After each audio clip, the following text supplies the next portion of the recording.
Hola, ¿qué tal? Les doy la bienvenida a este diálogo con Nicolás Postiglioni, director de la película Inmersión, que forma parte de la competencia de ficción en el marco del 26 Festival de Cine de Lima, PUCP.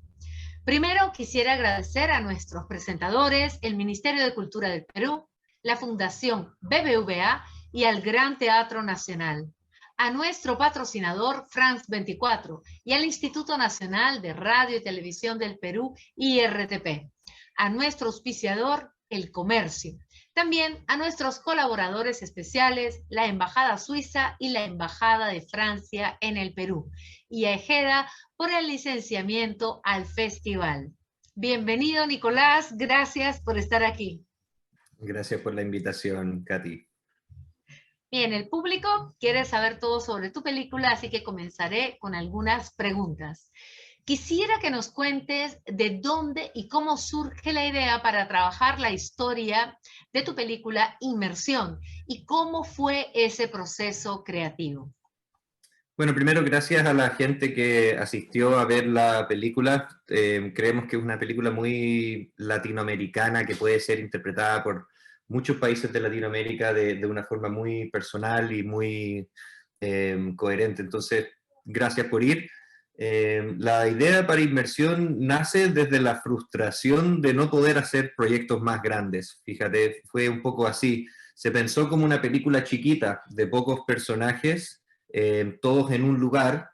No quisimos hacerlo en un lugar cerrado, dijimos, bueno, si van a ser poquitos, que sean poquitos en un lugar abierto, donde haya una fotografía o una atmósfera interesante, eh, porque nos estaba costando mucho hacer películas más grandes como las que soñábamos hacer.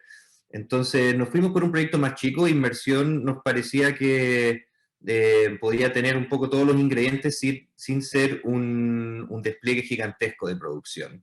La idea que dio el gatillo inicial fue el primer punto de giro que se ve en la película, cuando el padre ve a estos tipos sobre los cuales sospecha. Nos parecía que ese momento retrata muy bien la realidad chilena, quizás latina. Nos parece que es un retrato acertado de lo que pasa entre diferentes grupos sociales en nuestro país. Entonces fue diseñado como algo chico y esa fue la idea que dio el puntapié, y bueno, lo demás se fue desarrollando de ahí en adelante, hacia adelante y hacia atrás, digamos, de la historia.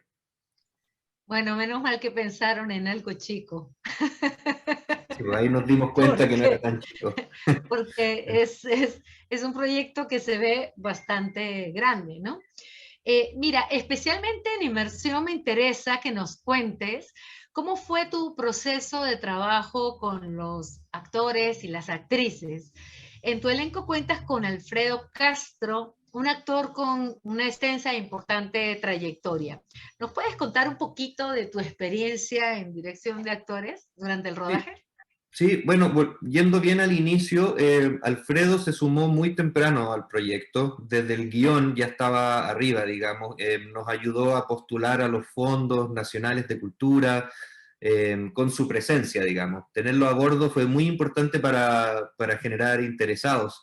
Y nos parecía, volviendo a la respuesta anterior, que si iba a ser una película más bien chiquita, era importante tener una persona, un actor de categoría que pudiera elevarla de su estado pequeño y llevarlo a algo un poco más llamativo. Entonces fue una decisión un poco estratégica, y bueno, porque Alfredo también es un gran actor y cuenta con toda la experiencia que tú ya conoces y que muchos conocerán. Fue una muy linda experiencia. Alfredo es un tipo que no intimida, pero debiese intimidar por su experiencia, ¿no? Yo pensé que iba a ser una tortura tenerlo en el set, y siendo mi primera película y él ya con muchas, pero era un tipo súper generoso, súper terrenal, súper intelectual, pero a la vez sencillo, ¿no es cierto? Se podía reír del personaje, podíamos jugar, a ver qué diferentes emociones y cosas podían surgir. Y él además elevaba a los otros actores como a un nivel, a un estándar que también los desafiaba a ellos a buscar más en sus personajes, llevarlos más lejos o buscar cositas más interesantes. Así que fue por todos lados una buena decisión, yo creo. Y claro, la recepción que ha tenido la película hasta ahora lo ha demostrado. La gente se fascina con el rol de Alfredo Castro, y es un muy fiel retrato también de nuevo, de un grupo socioeconómico chileno más privilegiado en este caso. En tu película, el agua del lago Lanalhue y la casa donde sucede la historia tienen un rol protagónico. ¿Nos puedes contar cómo fue todo el proceso a nivel técnico? O sea, filmar en el agua y el logro de esa fotografía que posee tu película.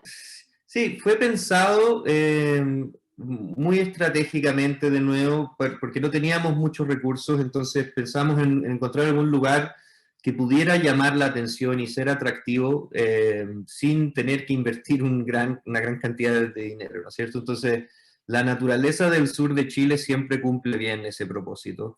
El lago Lanalhue, además, es un lago más bien pantanoso, un poco tenebroso, si se quiere. Nos parecía que tenía las condiciones perfectas como para generar esta soledad, este aislamiento. No es un lago prístino, ¿no es cierto? No está lleno de casas y de comercios y cosas. Entonces, podía generar esa sensación un poco desértica. Y además está inserto en medio del conflicto mapuche actual, en la Araucanía chilena, que es donde se desenvuelve el conflicto mapuche hoy en día.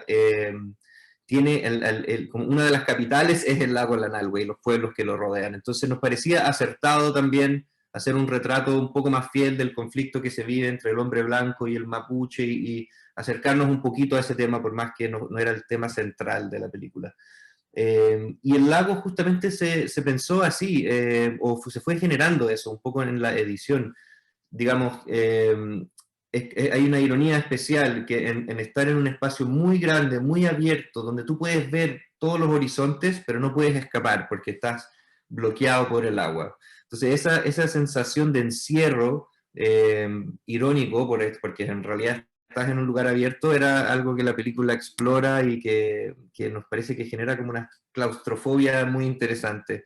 Y la casa, bueno, la casa fue encontrada y la encontramos así como se ve un poco en la película, no la destruimos, sino que estaba más bien destruida y fuimos adaptando el guión para que funcionara esa casa en esta película, más que llevar nuestra película a buscar una casa como esa. Fue un poco al revés el proceso, un poco las estrategias que uno tiene que meter cuando no tiene muchos recursos, ¿no? Ver lo que hay ahí, ver cómo lo puedes usar para tu conveniencia y bueno, eso jugamos con la producción. Estuve leyendo que no utilizaron luces, que sobre todo trabajaste con luz natural para lograr esa fotografía, ¿no? Claro, volviendo al tema de los recursos, no habían luces, pero no habían luces porque ¿dónde pondrías luces en un bote? Exacto. También nos pasaba eso. Era solamente posicionar a los actores y el bote en una posición idílica respecto al sol y al cerro, o los brillos del agua, ir buscando las posiciones, pero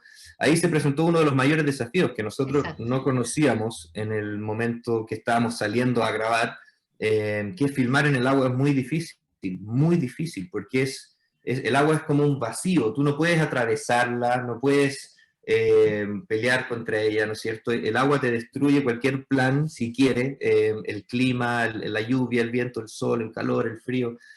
Fue un rodaje bien heavy.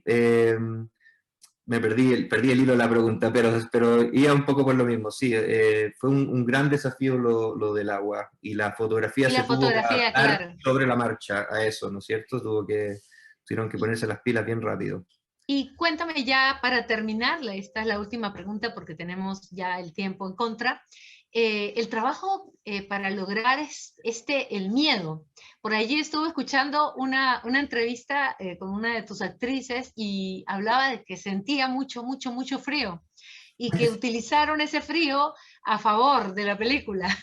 Sí, mira, fue algo que se dio y que pudimos canalizar de manera positiva. Hacía frío, después hacía calor. Las condiciones climáticas eran siempre adversas, entonces definitivamente eso fue algo que fuimos integrando. El frío fue lo que mejor funcionó para generar el miedo y llevarlas a ellas a un estado emocional. A lo mejor siendo buenas actrices no lo necesitan, pero ayuda a tener frío realmente con la piel de gallina, y no es de terror, sino de frío, pero pareciera que las dos cosas se juntan bien, de buena manera, y crean una emoción que funciona. Bueno, Nicolás, se nos acabó el tiempo. Muchísimas, muchísimas gracias por Gracias a responder a ti. nuestras preguntas. Te deseamos todo el éxito posible en tus futuros proyectos y en el Gracias. camino que le quede a Inmersión. Gracias. Saludos a la gente que está ahí en el cine y espero que hayan disfrutado la película. Les comento que todos los diálogos con cineastas estarán disponibles en nuestro canal de YouTube, en Spotify y en Apple Podcasts. Y les animo a ver todas las películas en competencia y a seguir todas las actividades del festival. Pueden ingresar a nuestras redes y a la página web www.festivaldelima.com para conocer toda la programación. Y recuerden siempre que el cine nos reúne. Hasta pronto, Nicolás. Hasta pronto.